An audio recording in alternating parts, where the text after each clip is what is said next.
Donald Trump যখন white হাউসে দাঁড়িয়ে হুঙ্কার দিয়ে বললেন ইরানের সামরিক শক্তি আমরা এক রাতেই মাটির সাথে মিশিয়ে দিয়েছি, তখন বিশ্ব গণমাধ্যম সেই খবর ফলাও করে ছাপল। আমরাও ভাবলাম মধ্যপ্রাচ্যের এই দীর্ঘমেয়াদী যুদ্ধের হয়তো এখানেই অবসান ঘটতে যাচ্ছে। কিন্তু মার্কিন গোয়েন্দা সংস্থা সিআইএর ভিতরের অতি গোপন ফাইল যখন ওয়াশিংটনের ড্রেসিং রুম থেকে লিক হয়ে গেল, তখন বেরিয়ে এলো এক সম্পূর্ণ উল্টো এবং পিলে চমকানোর বাস্তবতা। সেই ক্লাসিফাইড রিপোর্ট বলছে আমেরিকান বোমা বর্ষণের পরও ইরানের 70% দূরপাল্লার মিসাইল এখনো অক্ষত আছে। মাটির নিচে থাকা তাদের 90% আন্ডারগ্রাউন্ড মিসাইল সাইলো এখনো সম্পূর্ণ সচল। শুধু তাই নয়, মাত্র 2 মাসের মধ্যে হরমুজ প্রণালীর ঠিক পাশে ইরানের 30টি প্রধান ক্ষেপণাস্ত্র ঘাঁটির মধ্যে 30টি নতুন করে পুরো দমে চালু হয়ে গেছে। মার্কিন প্রেসিডেন্ট বিশ্বকে যা দেখিয়েছেন তা ছিল সস্তা প্রচারণার বেলুন। আর পর্দার অন্তরালে লুকিয়ে রাখা আসল সত্যটা হলো আমেরিকা যাকে ধ্বংস বলেছিল সেই ইরান মাত্র 8 সপ্তাহের ব্যবধানে ঘুরে দাঁড়িয়েছে এবং নিঃশব্দে এক ভয়াবহ পাল্টা আঘাতের প্রস্তুতি নিচ্ছে। এক অবিশ্বাস্য সামরিক পুনরুত্থান এবং মধ্যপ্রাচ্যের দাবার বোর্ডের পরাশক্তিদের নতুন চালের আসল রহস্য আজ আমরা উন্মোচন করব। তো চলুন শুরু করি। যেভাবেই এই রক্তক্ষয়ী সংঘাতে শুরু হয়েছিল, এবার চলেন সেটা একটু আপনাদেরকে জানাই। 26 সালের 28শে ফেব্রুয়ারি ভোরের আলো ফোটার আগেই আমেরিকা এবং ইসরায়েলের যৌথ বিমান বাহিনী ইরানের উপরে আধুনিক ইতিহাসের অন্যতম বৃহত্তম বিমান হামলা চালায়। মাত্র 12 ঘন্টার ব্যবধানে ইরানের 900টির বেশি কৌশলগত সামরিক স্থাপনায় মুহূর্তেই ক্রুজ মিসাইল আশ্রে পড়ে। এই অপারেশনের কোড নেম ছিল এপিক ফিউরি। এই হামলায় ইরানের সর্বোচ্চ নেতা আলী খামেনি নিহত হন। ইন্না লিল্লাহি ওয়া ইন্না ইলাইহি রাজিউন। তাদের আকাশ প্রতিরক্ষা ব্যবস্থা গুড়িয়ে দেওয়া হয় এবং প্রধান প্রধান কমান্ড সেন্টার ধ্বংস করার দাবি করা হয়। ট্রাম্প প্রশাসন বিশ্ব মঞ্চকে ঘোষণা দিল ইরানের মেরুদণ্ড তারা চিরতরে ভেঙে দিয়েছে। কিন্তু মার্কিন গোয়েন্দাদের নিজেদের অভ্যন্তরীণ রিপোর্ট, যা 12ই মে নিউ ইয়র্ক টাইমে ফাঁস হয়, তা হোয়াইট হাউসের এই দাবিকে সম্পূর্ণ ডাস্টবিনে ফেলে দিয়েছে। সিআইএ স্পষ্ট করে জানিয়ে দিয়েছেন ইরান তার সামরিক সম্পদের সিংহভাগ মাটির এমন গভীর সুড়ঙ্গে লুকিয়ে রেখেছিল যেখানে আমেরিকার বস্কার বাস্টার বোমাও পৌঁছাতে পারেনি। আমেরিকান যুদ্ধ জয়ের অহংকারকে বুড়ো আঙ্গুল দেখিয়ে ইরান তার মোবাইল মিসাইল লঞ্চারগুলো 75% সচল রাখতে সক্ষম হয়েছে, আলহামদুলিল্লাহ। অনেকেই ভেবেছেন এপ্রিল মাসের শুরুতে পাকিস্তানের মধ্যস্থতায় যে 2 সপ্তাহের যুদ্ধবিরতি ঘোষণা করা হয়েছিল তা হয়তো শান্তির পথ তৈরি করেছে, কিন্তু এই যুদ্ধবিরতি আসলেই ছিল একটি 2 ধারী তলোয়ারের মতো। ইউরোপীয় গোয়েন্দা সংস্থা ইউরোনিউজ এবং institute for the study of war তাদের অনুসন্ধানী রিপোর্টে দাবি করেছে এই যুদ্ধবিরতির সময়টাকে ইরান কোনো শান্তির জন্য ব্যবহার করেনি, বরং তারা এটিকে তাদের সামরিক ক্ষয়ক্ষতি মেরামত করা এবং ক্ষেপণাস্ত্রগুলোকে নতুন গোপন অবস্থানে সরিয়ে নেওয়ার নিখুঁত সুযোগ হিসাবে কাজে লাগিয়েছে। চিন্তা করতে পারেন, বর্তমান ইরানের নৌবাহিনী হরমুজ প্রণালীতে যে আচম্বিক সামরিক মহড়া চালাচ্ছে তা কোনো সাধারণ মহড়া নয়। আন্তর্জাতিক সমর বিশেষজ্ঞরা বলছেন এটি হয় নতুন কোনো বড় অপারেশনের মহড়া, অথবা আমেরিকার সম্ভাব্য দ্বিতীয় দফার বিমান হামলার আগেই নিজেদের রণতরী ও সামরিক শক্তিগুলোকে পারস্য উপসাগরের বিভিন্ন প্রান্তে ছড়িয়ে দেওয়ার মরিয়া কৌশল হতে পারে।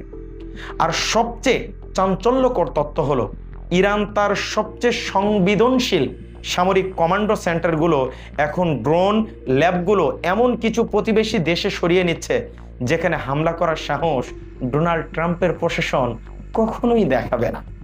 কিন্তু এই ভূরাজনৈতিক থ্রিলারের সবচেয়ে জটিল এবং রোমাঞ্চকর অংশটি লুকিয়ে আছে বেইজিং এবং মস্কোর ড্রয়িং রুমে। মে মাসের মাঝামাঝি সময়ে মার্কিন প্রেসিডেন্ট ডোনাল্ড ট্রাম্প হঠাৎ করেই চীন সফরে যান। কেন আমেরিকার প্রেসিডেন্টকে তড়িঘড়ি করে বেইজিংয়ে ছুটে যেতে হলো? কারণ ওয়াশিংটনের কাছে আছে খবর। সেই খবরটা কি? ইরানকে গোপনে অত্যাধুনিক ইলেকট্রিক্যাল ওয়্যারফেয়ার এবং এয়ার ডিফেন্স সিস্টেম সরবরাহ করার চূড়ান্ত চুক্তি সই করাতে যাচ্ছে চীন। যদিও ট্রাম্পের প্রতিরক্ষামন্ত্রী দাবি করেছিলেন যে তারা চীনের কাছ থেকে আশ্বাস পেয়েছেন যে বেইজিং ইরানকে সরাসরি কোনো ক্ষেপণাস্ত্র দিবে না, কিন্তু বাস্তবতার হিসাব বড় নিষ্ঠুর। চীন হলো ইরানের অপরিশোধিত জ্বালানি তেলের সবচেয়ে বড় ক্রেতা। ইরান যদি এই যুদ্ধে পুরোপুরি ধসে পড়ে তবে এশিয়া আর চীনের জ্বালানির কূটনৈতিক এক ধাক্কায় পঙ্গু হয়ে যাবে। তাই ইরান যুদ্ধ আসলে চীনকে আমেরিকার বিরুদ্ধে একটি বিশাল ভূরাজনৈতিক অস্ত্র বা লিভারেজ এনে দিয়েছে। আর সবচেয়ে নাটকীয় ঘটনা ঘটল ট্রাম্প বেইজিং ত্যাগ করার ঠিক পরের দিনই।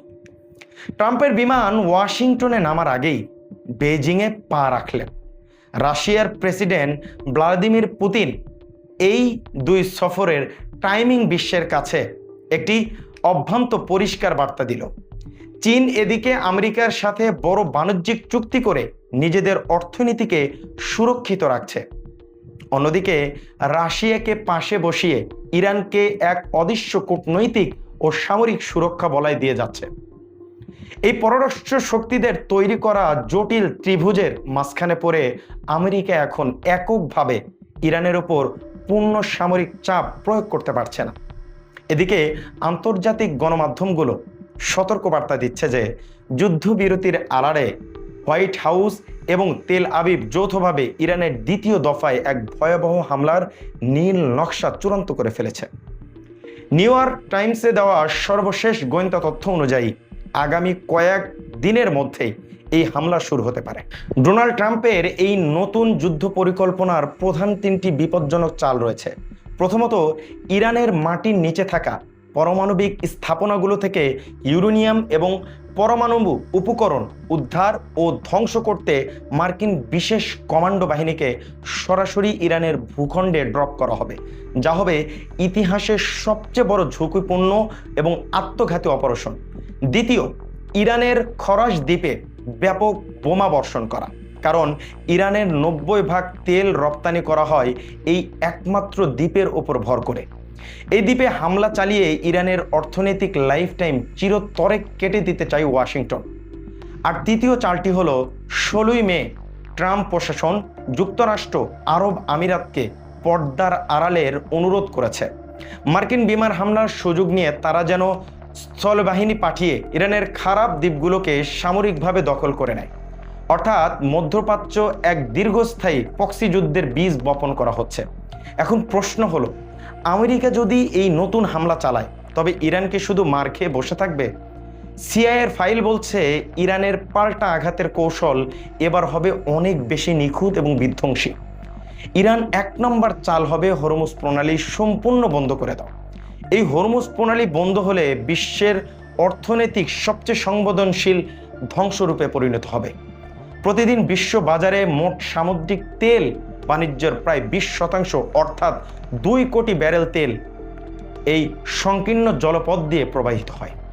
ইরান ইতিমধ্যেই স্পষ্ট ঘোষণা দিয়েছে, কোনো আমেরিকান বা শত্রুপরায়ণ দেশের যুদ্ধজাহাজ এই প্রণালীতে ঢুকলে তাকে যুদ্ধ ঘোষণা হিসেবে গণ্য করা হবে এবং ইরান এই আন্তর্জাতিক জলপথে নিজেদের ট্রোল বা ট্যাক্স বসাবে। যদি ইরান এই প্রণালীটিকে মাত্র 1 সপ্তাহের জন্য সম্পূর্ণ ব্লক করে দিতে পারে তবে বিশ্ববাজারে তেলের দাম 1 লাফে প্রতি ব্যারেলে $150 ছাড়িয়ে যাবে। এর ফলে বাংলাদেশ সহ গোটা এশিয়ার জ্বালানি বাজার এবং অর্থনীতির ত্রাসের ঘরের মতো ভেঙে পড়বে।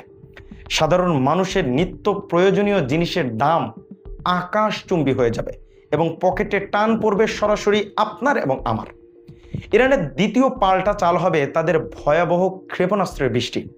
প্রথম দফায় যুদ্ধে ইরান একসাথে 720টি সুইসাইড ড্রোন এবং 480টি ব্যালিস্টিক মিসাইল ছুড়ে মার্কিন ইসরায়েলি ডিফেন্স সিস্টেমকে কার্যক্ষমতা পরীক্ষা করতে নিয়েছিল। পরীক্ষা করছে মাত্র।